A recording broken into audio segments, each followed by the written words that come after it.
Hello guys, तो एक बार फिर से आप सभी लोगों का स्वागत है मेरे चैनल पे। तो आज से अपन लोग नई सीरीज शुरू करेंगे गेम डेवलपमेंट और गेम डिज़ाइनिंग के बारे में। अपन पढ़ेंगे कि क्या होता है गेम लेवल डिज़ाइनिंग वगैरह सारी चीज़ें A to Z।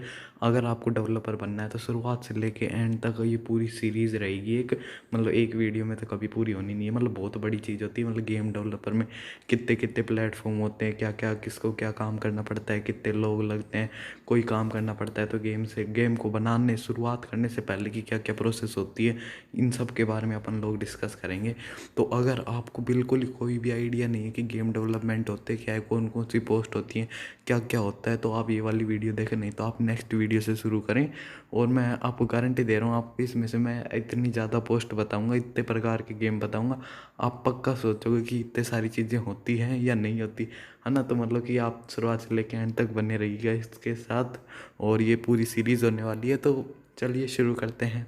अब देखो, मैं आपको बिल्कुल एकदम सिंपल वे में बताता हूँ गेम होता क्या। गेम होता ये है कि उसमें कम से कम एक प्लेयर होता है, रूल होता है और विक्ट्री की कंडीशन होती है। अगर विक्ट्री आपको जब मिलेगी तब आपने ये काम कर दिया ऐसा, ठीक है। और इसके अंदर आप ऑब्जेक्टिव भी जोड़ सकते हो, कोई सिंपल सिंपल कि आपने 2 किल अवश्य करने हैं, ये वगैरह वगैरह। तो अब आते हैं गेम्स की कैटेगरीज कितनी होती है। गेम्स की कैटेगरीज बहुत ज़्यादा होती हैं।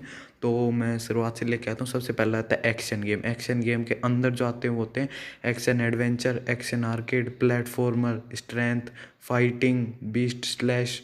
अब देखो, एक्शन एडवेंचर इसका अपन एग्जांपल लें तो प्रिंस ऑफ पर्सिया के जितने भी गेम है ये। और एक्शन आर्केड में डिक डग नाम का एक गेम है। प्लेटफॉर्मर ये तो आपको पता ही होगा, मारियो जैसा कोई गेम हो वो। और ये स्लीथ वगैरह अवॉइडिंग एनिमीज करके अपन को सीधे सीधे जाना होता है, मारना नहीं होता है। फाइटिंग वगैरह के तो ये टेकन वाले गेम होते हैं ना, टेकन 1 2 3 4 ऐसे करके, ऐसे ये हैं, ठीक है। फिर आते हैं शूटर गेम। शूटर गेम होते हैं FPS, शूट एम अप, और फिर TPS, third person shooter. FPS का तो आपको पता ही होगा। और वो होते हैं जैसे कि स्पेस क्राफ्ट वगैरह का गेम होते हैं ना, वो आते हैं वो शूट एम अप के अंदर, ठीक है। FPS के अंदर अपन काउंटर स्ट्राइक ले सकते हैं। थर्ड पर्सन शूटर के अंदर आप कोई भी ले सकते हो, GTA वगैरह। और PUBG भी आ सकते हो उसके अंदर, लेकिन वो तो बैन हो गया। चलो छोड़ो, उसके बारे में तो बात क्या करें। नेक्स्ट जो गेम की कैटेगरी निकल के आ रही है वो एडवेंचर। एडवेंचर के अंदर भी कई सारे पार्ट होते हैं, जैसे graphical adventure, RPG role playing game, massive multiplayer online RPG। कि जैसे कि कई सारे लोग होते हैं, उनके अंदर से रोल प्लेइंग। इसके अंदर आप डेफिनेटली PUBG को इंक्लूड कर सकते हैं ना, ऐसे। और एक सर्वाइवल हॉरर ऐसे गेम जो आते हैं वो भी एडवेंचर के अंदर ही आते हैं, जैसे कि रेजिडेंट एविल। और ग्राफिक वाला मैं बताया था, जैसे उसके अंदर अपन को है ना क्लू फाइंड आउट करना रहता है, और फिर वो जो एनवायरनमेंट होता है उससे एस्केप वगैरह कुछ ऐसा मान सकते हो आप। फिर नेक्स्ट जो निकल के आ रहा है वो कंस्ट्रक्शन स्लैश मैनेजमेंट। इसके अंदर देखो लाइव सिमुलेशन, ऐसे सिमुलेशन वगैरह करके कई सारे गेम नहीं आते, प्लेन सिमुलेशन ऐसे वो ये सारी चीज़ें हैं ना। फिर आते एक म्यूज़िक वाले, और फिर पार्टी के हो सकते हैं, गेम्स पजल्स के हो सकते हैं, स्पोर्ट्स के हो सकते हैं। और फिर देखो एक बहुत इंपॉर्टेंट आती है कैटेगरी स्ट्रेटेजी। स्ट्रेटेजी जैसे फ़ोन में अपन बात करें तो क्लैश ऑफ क्लैन ऐसे गेम, स्ट्रेटेजी बना के अपन को अटैक करना पड़ता है ना। ऐसे करके रियल टाइम स्ट्रेटेजी होती है। इसके अंदर आता है टर्न बेस, टावर डिफेंस भी इसी के अंदर ही आता है।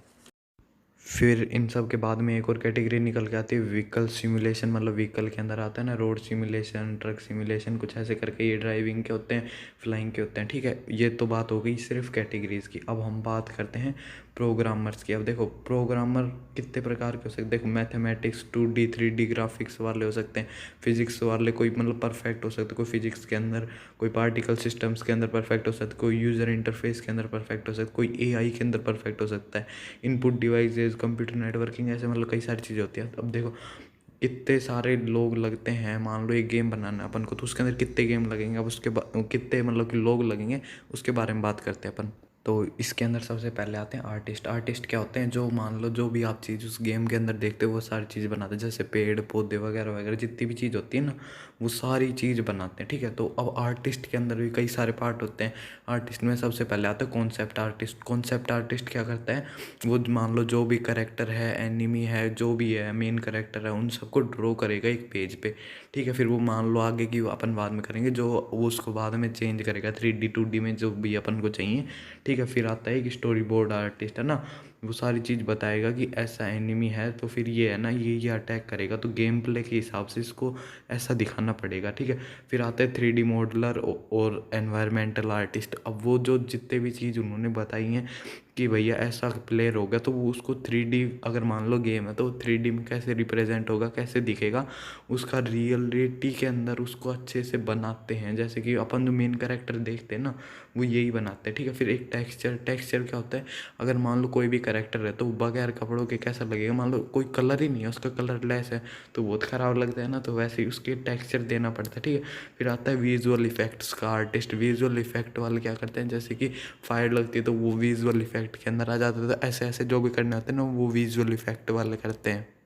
फिर इसके बाद में आता है यूआई आर्टिस्ट। यूआई आर्टिस्ट क्या करते हैं, मतलब कि एक तो आइकन डिज़ाइन करते हैं, और ये जो भी अपन यूज़र का जो इंटरफेस होता है ना, इसके अंदर जितनी भी चीज़ें देखते हैं ना, इनको ही डिज़ाइन करते हैं कि कैसा दिखना चाहिए, कैसा नहीं दिखना चाहिए। फिर आते हैं एनिमेशन, एनिमेटर, मतलब जो कि एनिमेशन वगैरह बनाते हैं वो आते हैं। फिर आते हैं टेक्निकल आर्टिस्ट।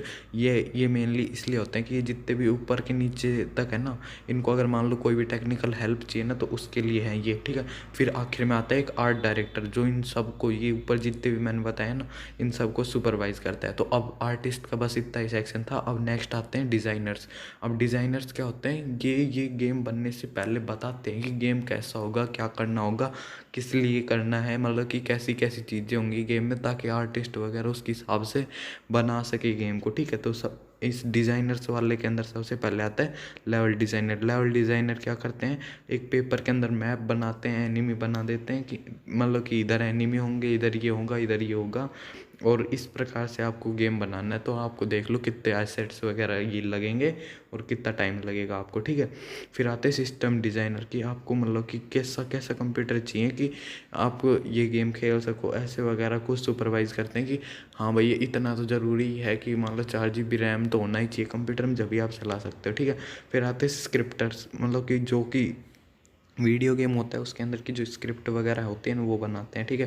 फिर आता है कॉम्बैट डिज़ाइनर। अब देखो नॉर्मल तो उन्होंने सिर्फ मैप बनाया, अब कॉम्बैट मान लो फर्स्ट बॉस सेकंड बॉस कई गेम में होते हैं, तो फर्स्ट बॉस की फाइट कहाँ पे होगी, किस चीज़ से रिलेट करी होगी, जो प्लेस होगा वो कैसा होगा, वो अटैक करेगा तो वो ऐसा ही अटैक क्यों करेगा, दूसरा क्यों नहीं करेगा, ऐसे सारी चीज़, ठीक है। और फिर आता है क्रिएटिव डायरेक्टर। ये है ऊपर के जितने भी डिज़ाइनर्स थे ना उनको डायरेक्ट करेगा। जैसे आर्टिस्ट के अंदर आर्ट डायरेक्टर था ना, वैसे ही डिज़ाइनर्स के अंदर क्रिएटिव डायरेक्टर होता है, ठीक है। तो फिर अब ये हो गया डिज़ाइनर्स का सेक्शन भी ख़त्म हो गया। अब आते हैं प्रोड्यूसर। प्रोड्यूसर तो मेनली जो भी गेम बनवाता है ना क्लाइंट प्रोजेक्ट में, तो जैसे वो अलग होता है, वो बात की बात है, वो बाद में बात करेंगे, ठीक है। जो प्रोड्यूसर होता है वो एंटायर गेम की डेवलपर जो टीम होती है उसको वो ही बोलता है।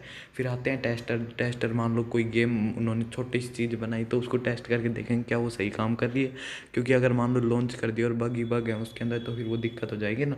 फिर आते हैं कंपोज़र। कंपोज़र क्या है कि अगर मैं सही बताऊँ गेम के अंदर अगर म्यूज़िक ना हो तो बहुत भद्दा लगता है गेम, है ना। तो इसके लिए कंपोज़र क्या करता है, म्यूज़िक क्रिएट करता है। फिर आते हैं साउंड डिज़ाइनर, मतलब साउंड इफेक्ट वगैरह, चलने वगैरह के, दौड़ने वगैरह के, इन सब की साउंड जो लेके आता है ना वो। और राइटर, राइटर मतलब कि बहुत कम टाइम के लिए लेते हैं, मतलब लेते हैं कईयों में नहीं लेते हैं। नहीं तो जो डिज़ाइनर वगैरह होते हैं ना वही डायलॉग लिखते हैं। तो राइटर्स का मेनली काम क्या होता है, उनका ये काम होता है कि वो डायलॉग लिखते हैं गेम के मेन कैरेक्टर के लिए, ताकि गेम थोड़ा अट्रैक्टिव लगे, ठीक है। तो ये तो होगी बनाने वाली फील्ड के अंदर कि मतलब गेम कैसे बनता है, ठीक है। तो इसके बाद में हम बात करते हैं पब्लिशर की। पब्लिशर मतलब पब्लिशिंग, उस गेम को अपन ने बना लिया, अब लोगों के पास तक उसको कैसे पहुंचाया जाए, तो वो उसके लिए आते हैं बीच में पब्लिशर। जैसे कि हम बात करें पबजी की, तो उसको बनाया तो ब्लू होल कंपनी ने था, लेकिन पब्लिश टेंसेंट ने किया था, जिसकी वजह से वो बैन हो गया, क्योंकि टेंसेंट चाइनीज़ कंपनी थी। तो उसके अंदर मतलब वो परसेंट होल्ड करता है। अब जैसे टेंसेंट है वो 11% ओवन करता है पबजी का, क्योंकि उसने उसको पब्लिश करने के लिए बहुत पैसा लगाया था, ठीक है। तो ऐसे होते हैं, ठीक है। तो पब्लिशर्स के अंदर कौन कौन होता है, अगर मान लो आपकी टीम भी वही है और आपको प्रोड्यूसर भी आप ही हैं, तो फिर मान लो पब्लिशिंग भी आपको ही करनी है, तो फिर आपको ये सारी चीज़ों की बात नॉलेज तो होनी चाहिए। फिर आते हैं प्रोडक्ट मैनेजर। प्रोडक्ट मैनेजर क्या होते हैं, बीच के बिच्छू होते हैं, मतलब कि मिडल मैन आप बोल सकते हैं, पब्लिशर और गेम क्रिएटर के बीच में, मतलब जो गेम बनाता है और पब्लिशर है उसके बीच में मैनेजर होता है। जैसे किसी भी बड़े इंसान से मिलने के लिए अपॉइंटमेंट वगैरह लेनी पड़ती है ना, तो प्रोडक्ट मैनेजर एक बार वो चेक करेगा कि है ना, कि हाँ भाई ये प्रोडक्ट चल सकता है कि नहीं। फिर आता है क्रिएटिव मैनेजर। फिर वो है ना, क्रिएटिव मैनेजर क्या करता है, वो आपके गेम को खेल के देखेगा कि उसके अंदर बहुत ज़्यादा बग वगैरह तो नहीं है। अगर मान लो बग इतने ज़्यादा हुए तो फिर वो गेम अपने वो पब्लिश क्यों करेंगे, उनकी खुद की रेपुटेशन ख़राब नहीं हो जाएगी। फिर आते हैं आर्ट डायरेक्टर। आर्ट डायरेक्टर क्या उस गेम की आर्ट के बारे में देखेंगे कि क्या इस गेम का आर्ट बढ़िया है कि नहीं है। फिर आते हैं टेक्निकल, वो देखते हैं कि टेक्निकल जो डायरेक्टर होता है वो देखते हैं प्रोग्रामर्स जो भी है, प्रोग्रामिंग वगैरह इसने सही कर रखी है कि नहीं। और इसके साथ में मतलब कई सारे होते हैं, बहुत सारे होते हैं। अब मैं बताऊँ इसको छोड़ के जो जो होते हैं, जैसे बिजनेस डेवलपमेंट, एक लॉयर होना चाहिए। मान लो कि आपके कोई भी मान लो केस वगैरह कर दिया किसी ने कि ये भाई ये कॉपीड है, तो आपके पास एक लॉयर तो होना चाहिए। एक ब्रांड मैनेजर जो आपके पूरी ब्रांड को चेक कर सके। ऐसे मतलब कई सारे हैं, public relater manager, quality assurance manager, game reviews वगैरह को चेक करने वाला कोई, लाइसेंस वगैरह को। ऐसे मतलब कि कोई मान लो कहीं पे हायर भी तो करने पड़ते हैं, तो हायर करने के लिए कोई ऐसा मिले कि हाँ भाई ये बढ़िया बढ़िया आदमी लेके आ सकता है, तो ऐसे लोग भी होते हैं। ठीक है, तो ऐसे ही मतलब कि कई सारे लेवल होते हैं। अब देखो कोई भी अब इतने ही इंसान नहीं होते। अब ये मैंने कितने सारों के तो नाम गिनवा दिए। अब देखो अब कोई भी लेवल डिज़ाइनिंग है वो एक ही थोड़ी बंदा होगा, कम से कम 5 बंदे तो चाहिए लेवल डिज़ाइनिंग के लिए, तभी तो आपको एक बेस्ट प्रोडक्ट मिलेगा। अब देख लो एक गेम बनाने के लिए कितने ज़्यादा लोग लग जाते हैं, इसीलिए बहुत ज़्यादा पैसा खर्च होता है गेम डिज़ाइनिंग में, डेवलपमेंट में, और फिर पब्लिश करने में भी, और फिर उसकी एडवर्टाइजिंग भी करनी पड़ती है ताकि लोगों तक पहुँचे। तो आज की वीडियो के लिए इतना ही, और मैंने इसके अंदर मेनली आपको ऊपर ऊपर से बता दिया कि कितने लोग लगते हैं, कितना मतलब कि बहुत ज़्यादा। हर एक इंसान के अगर आप 20,000 भी सैलरी, मतलब अगर आप ख़राब लोगे तो वो कम से कम 20,000 भी लेगा ही सैलरी। मतलब 20,000 के अंदर कोई काम नहीं करता, वैसे 20,000 से ऊपर ही लेते हैं। तो उसके हिसाब से अगर मान लो आपके ये मैंने नौकरी वगैरह गिनाई है, ये लगभग 50 के लगभग तो है, तो 50 लोगों को 20,000 से मल्टीप्लाई कर दो, आपके महीने का खर्चा देखो कितना ज़्यादा बैठ जाएगा। इसलिए भैया गेम डेवलपमेंट में बहुत ज़्यादा पैसा लगाना पड़ता है। और हाँ ये भी बता देता हूँ बहुत ज़्यादा पैसा है भी, इसीलिए तो लोग हैं अभी तक, है ना। तो आज की वीडियो के लिए इतना ही। मैंने आज तो ये बात की है, कल अपन बात करेंगे कि मेनली आगे अपन क्या कर सकते हैं गेम डेवलपमेंट के अंदर, है ना। इसके अंदर मान लो आपको कुछ बनाना है तो आपको आइडियाज़ वगैरह के बारे में अपन बात करेंगे। तो आज की वीडियो के लिए इतना ही, मिलते हैं नेक्स्ट वीडियो के लिए, तब तक के लिए बाय बाय।